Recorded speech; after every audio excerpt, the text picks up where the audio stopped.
Welcome back. Today, we're going to break down a military principle that is, and this is no exaggeration, as timeless as it gets. I mean, it's just as deadly in the age of stealth helicopters as it was back in the age of bronze swords. Okay, so to really get this, let's jump right into a perfect real-world example. Picture this. May 1st, 2011. Two stealth Black Hawk helicopters take off from a base in Afghanistan. Their mission? Well, it's a big one. They're flying deep, and I mean deep, into Pakistan, totally off the radar, heading for this heavily fortified compound. And then, in less than 40 minutes, a team of 23 Navy SEALs storms the place and takes out their target, Osama bin Laden. You know, the source we're looking at calls this raid a total masterclass in speed and surprise. It was basically like watching a Hollywood blockbuster, except of course this was real. This was a war, and it changed history. The SEALs were in and out so fast, the local military didn't even have time to figure out what was happening. So, that's the big question, right? How on earth did they pull off that level of surprise? I mean, they were less than a mile from a major Pakistani military academy. The answer, believe it or not, comes from some seriously ancient wisdom. Yep, we're diving into the mind of the legendary strategist Sun Tzu. Specifically, we're looking at the absolute heart of his masterpiece, the art of war. Okay, so what is it?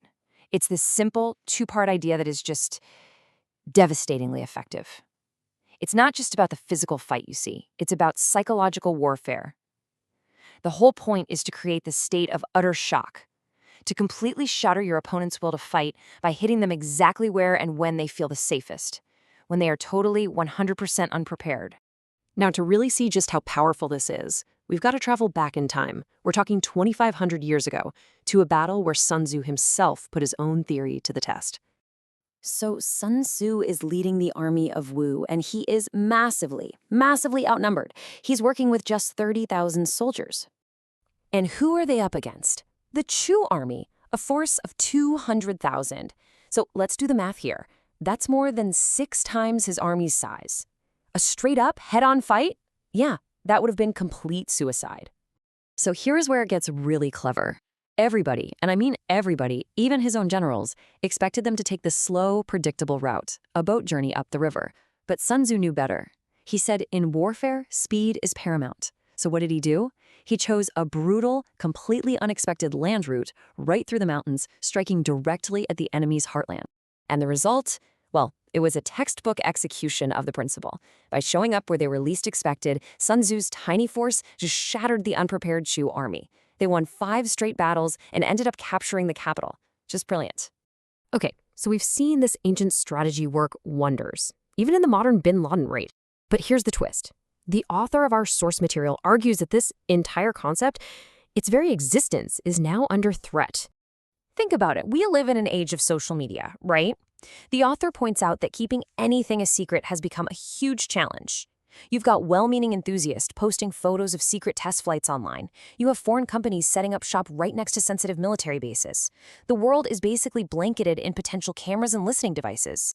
And this leads the author to ask a really critical question for our time.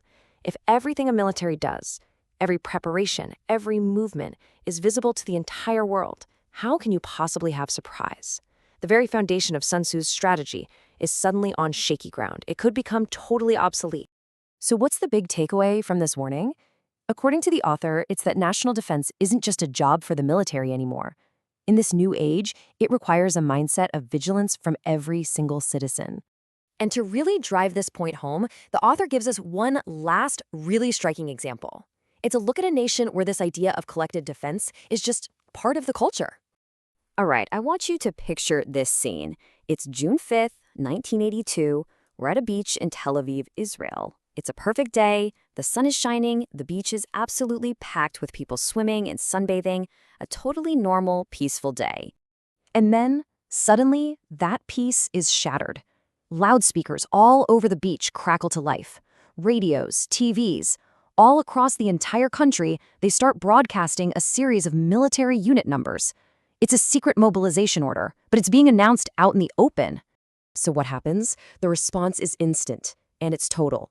People on the beach, people in offices, in shops, they drop everything, they go home, grab their gear, and head straight for their military bases. This wasn't a drill. This was the real call to action for the 1982 Bekaa Valley War.